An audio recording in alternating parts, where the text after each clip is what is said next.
Okay, my friends. Today we're going to cover a guy that I've always noticed kind of in the background and knew he was a really strong guy, great squatter, big legs, but never really looked into his training very much. So we're going to do that. We're going to learn about Doug in general, and we'll go from there. But so this was basically coming from another Marty Gallagher article, and it was called "Man Amongst Men." Doug Furnas. And he was quite the athlete. The Oklahoma stud at his power peak, that was his picture uh, back in the 80s. And at the time, Marty was coaching Doug, Ed Cohn, and Mark Chalet all at the same time. Uh, so that's quite a task, and he goes on to talk about that. There he is, and two-thirds of the way up on a almost 1,000-pound squat, and here he is in the warm up room back there and that's Marty on the right talking to Mark Chalet, and then as you can see, Doug's there warming up on the deadlift, which is interesting that he's not training, not doing sumo there while he's warming up. So he had a steely competitive demeanor, savage work ethic, a tremendous genetic gifts. He was successful in every athletic undertaking. Never reached his full potential in any one particular area because he would periodically spin off in another direction. He went from rodeo to football to powerlifting to strongman to professional wrestling, and he did actually play for the Denver Broncos with John Elway for a while there. He and his brother were both good athletes and played high school ball, and then went on to play college ball. He set his first world record within 9 months of dedicating himself exclusively to powerlifting when he did, and he ripped across the power skyline for 4 years before becoming a professional wrestler, where he was a veritable wrestling god in Japan. During the late 80s, he was recognized everywhere, would get mobbed on the streets, and kind of like a rock star in Japan. Um, and then when he did train for powerlifting, he trained under this guy, Dennis Wright, who was quite the lifter himself and had a pretty long career. And he trained definitely in an old school fashion. Um, here it's talking about he studied under Dennis, like Luke studied under Obi-Wan. When Dennis slipped the leash, Doug squatted 881, weighing 238, using the most awesome squat technique ever seen. Squats were like Raphael paintings, athletically exquisite as a Tiger Woods golf swing or a Michael Jordan leap and dunk. He had great mentors at various times, and it goes on. And he did actually train with John Gamble, who was a huge guy, great power lifter. And of course, he trained with as we mentioned, Ed Cohn and some of these other guys. There he is in his wrestling version. You can see he's still got quite the physique there. He's got the abs and everything. So he and wrestling partner Phil LaFon were five-time tag team champions in the All Japan Professional Wrestling Federation. Later, he and tag team partner Don Keffett captured the ECW World Tag Team title. His only athletic disappointment occurred when a hamstring injury prematurely ended his professional football career with Denver, and that essentially strangled his pro football career in the crib. There he is with his brother. Um, and again, him and his brother were very competitive with each other from early on, as we'll go on to talk about that they were raised on a ranch. But anyway, he was when he was after that injury, he was good enough to be kept on the payroll, but never healed enough to demonstrate his wares. Increasingly frustrated, disgusted, he headed home to the family farm to reconsider his future and athletically recalibrate. Football's loss became powerlifting's game. Here we talk about the farm boy strength, where him and his brother were subjected to the hardening effects of intense manual labor as children. And there you go. I mean, throwing those hay bales are not light, man. You get young guys throwing hay bales around on a regular basis, they're going to get strong without a doubt. And just another point where a lot of guys get strong just from manual labor. Uh, so they're expected to pull their weight insofar as chores, duo are assigned to work together, expected to perform the work between them of a single adult male farmhand. Together they formed a unit where they would work behind a moving truck, dragging 100-pound hay bales up to a moving flatbed and routinely carry heavy water and heavy feed buckets. The old, farmer's walk, loaded carry, that kind of stuff. While other kids their age were out doing this kind of stuff, t-ball, they were on the ranch working hard and you know, developing a good work ethic, discipline, etc. They became real physical, and when the twosome started playing high school ball, they were way ahead of their teammates. Football, however, was not the first sport Doug excelled at. The entire Furnas family completed on the competitive rodeo circuit. They paid substantial entry fees to compete for cash. Mom, dad, brother, sister all rode and roped, competing for money. Hardcore rodeo taught Doug how to fall, how to get thrown and not get hurt, how to get up afterwards, etc. You can go back and read that panel, but there's obviously, there's a lot of potential to get seriously injured in that sport, and it's not a sport for you know the soft. But at a point where he was forced to make a choice, he did choose football. He ended up as a teammate of NFL All-Pro and world champion sprinter Willie Galt. On the Tennessee team was future Super Bowl MVP, Defensive Player of the Year, Reggie White also. Doug and Mike Furnas effortlessly operated at the highest athletic levels. Then he has a near death experience. Um, Really bad accident that they had on the way back from a rodeo, the whole family, and he got really busted up. There's Willie. Obviously he was on the Bears for a while and super good athlete. Anyway, in this accident, both his legs were broken, his shoulder was destroyed, and his spleen exploded upon impact. His father broke his neck, and his girlfriend, who he later married, broke her back. And Doug's mother both, uh, broke both ankles.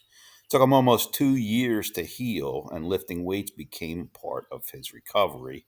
And he developed at that point a deep taste for the weight training. He recovered enough to go back to school, and then you'll see a picture of him as a teenager. Obviously, when you're in high school ball, you're going to do a little bit of lifting, and they did. And then, of course, during off seasons, they would do a little more power training. So they both ended up playing for Northeastern Oklahoma A&M, a junior college squad that they won junior college nationals, which brought them a lot of offers from Division One teams. They decided on Tennessee because both got scholarships, etc. They ended up went to the Peach Bowl, and they lost though there. But that would kind of portend the beginning of the end of their football heyday, as Marty talks about there. There he is as a youngster. You can see with the boots, and it's funny, his knees wrapped up there doing some decent squats there. He was well spoken, but soft spoken, and you would find yourself leaning forward to hear him better in conversations. From a distance, he appeared humorless. He was the kind of guy, if you were competing against, you hated, but he was exactly the type of man you would want in a foxhole next to you. It was easy to envision him as a squadron commander leading a mass assault of M1 tanks across some desert landscape. After the regimentation of football, dealing with coaches, etc., the idea of a sport, an individual sport like powerlifting, really appealed to him, and again, that's when he started training under this guy again, Dennis Wright. So both men lived in the same neck of the woods in rural Oklahoma, and it was only natural that Doug and Mike and Dennis began working out together. Dennis would power through his own sessions, and Doug and his brother would ghost him. In other words, follow right behind him and do pretty much whatever he did. In early days, they would powerlift between football seasons, as we mentioned. And after pro football powerlifting was given undivided attention, it was the beginning of a legendary run of the table. His power career only lasted 4 years, but it streaked like a meteor across the sky during those 4 years, and he did really well. And another, interesting thing with some other guys we've talked about. After that, he just kind of quit, and that was the end of that. He redefined the athletic possibilities. He campaigned for a season in the 242 class, set his first world record, 881 squat there, weighing 239. And at 5'10", he was actually too tall for that class and really hit his stride when he moved up to the 275 class. He had played football weighing a leaned out, trimmed to the max 2.25, and at that time he was carrying about 6% body fat. There he is again, and that's two-thirds of the way up with 985. And you could see his erectness was really something else. And if you watch his squats, which you can find, several on video, um, he he just looks like he comes up so easily, even with the most massive weight. He had great genetics combined with a great work ethic, a high pain tolerance, and a Hall of Fame coach. So all this, Wright, his coach, pointed out all the shortcuts and dead ends ahead of him, and his primordial approach, lots of volume, lots of poundage, lots of sets and long sessions, was old school all the way. No mercy training for those who could hang. And their training sessions were legendary. So there again, it's mentioning about his amazing technique. Here he is with this crew. I believe this was in Hawaii, and this is obviously Doug and Ed and Fred and Magruder and Canady.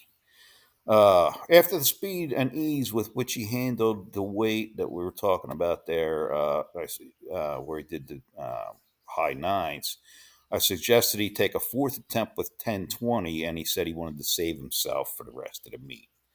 So he probably could have done 1,000, if that was his main goal, to squat over 1,000. And then here he is again, and this is warming up. 800-pound squat was pure technical perfection.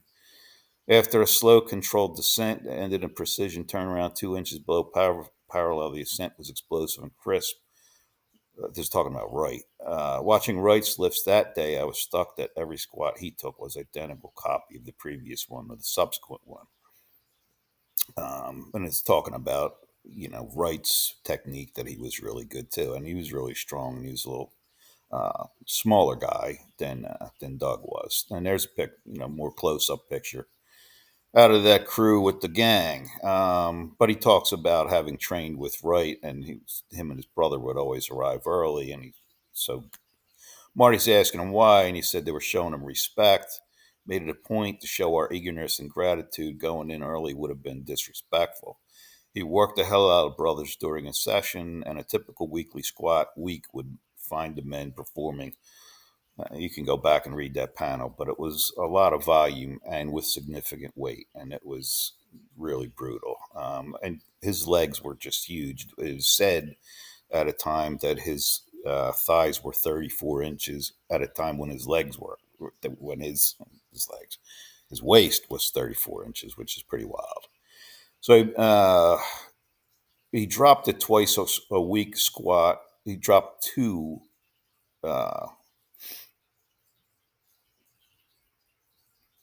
Eventually, his second weekly squat day was dropped, so he really concentrated on one heavy squat day a week. Here he is again in his wrestling mode. You can see he's still got the abs, still got the physique, just a big dude, big legs. Uh, Talking about again his big legs. He refused all inquiries into his girth measurements, and eventually he weighed 275, yet was ripped and shredded. Even at the heaviest body weight, he was always lean and athletic. He benched 620 in training, 600 official, while wearing a loose size 60-inch shirt. And Marty said he used the shirt more to keep warm while benching more than it giving him a whole lot of a boost. So, on top of his killer squat and deadlift. A 600-pound bench is certainly nothing to sneeze at. Talks about doing narrow grip benches or the stick, and that's another, just like we were talking about the last gentleman we were talking about, doing different grips. Um, and then so they would use different grips on the bench and also did tricep work. Here he is, and it's talking about his sumo style deadlift, which of course is taking advantage of his big legs. Um, Ed Cohn did, of course, the sumo style as well. Doug found that if he successfully pushed his squat upward, his deadlift would tag along, and there was a consistent ratio between the two lifts. As he approached 1,000 in the squat, his deadlift rose proportionately. Incredible. Eddie shared training ideas with Doug on a regular basis. The two saw eye to eye on many areas, and they did train together, as we mentioned. And of course, there's Ed with the phenomenal sumo style deadlift, and he even surpassed Doug in that area eventually, of course, and at a later body weight. There was a period of time when the two were inseparable at national and worlds. After retiring from powerlifting, Doug kept his hand in the game by coming to the nationals to work with Ed, and I, Marty, had the pleasure of coaching each man at national and worlds. It was a white knuckled, hair raising experience to work with these guys, and it was terrifying to realize that the weight that they were going to do, and God forbid anything would go wrong. Here he is, at the bottom, and his legs are just ridiculous. Um, I never saw Furnas get a red light on a successful squat. He would shake like a tree full of dead leaves in a hurricane, trying to get set up. But once he got there, he was able to establish his stance. He would squat the weight again like it was nothing, like it was 135 pounds. And he does talk. This article goes on to talk about his having coached these three guys together, which, as you could imagine, would be quite nerve wracking. But since this is a video focusing on Doug, I will jump ahead here and talk about Doug going to Maui, where he was the first 275 lifter to total 2,400. And they were talking about having breakfast together before that meet, and it's starting to get late. And, Doug makes a little joke. He says, don't worry, they'll wait for us. Basically, they did. So here he is, becoming the first 275 lifter again to total 2,400. And that was in Maui back in 85, I believe. Um, Techniques were impeccable, and his styles played to his physical strengths. He quit powerlifting at the absolute zenith of his career, which we mentioned, and he just walked away. He had won national world championships, set numerous world records, and continued onward. And then, of course, in order to make some money, he got into the whole professional wrestling thing. And he did that for a while. And, quite a few guys have done that, and you can't blame them because there really isn't any money in powerlifting. His lack of flamboyance in the wrestling prevented him from becoming a comic book superstar, yet his athletic ability assured him a place at the table. And then, in a dreadful dose of Shakespearean irony, yet another hard auto accident ended that athletic career. Well, vaneful professional wrestlers crashed over a ravine, so that ended probably quite a few guys' careers. So that's about it for Doug. Thank you for watching. If you liked the video, please do hit those likes for me. And if you haven't subscribed, I really would appreciate it if you do. Thanks, and I'm out.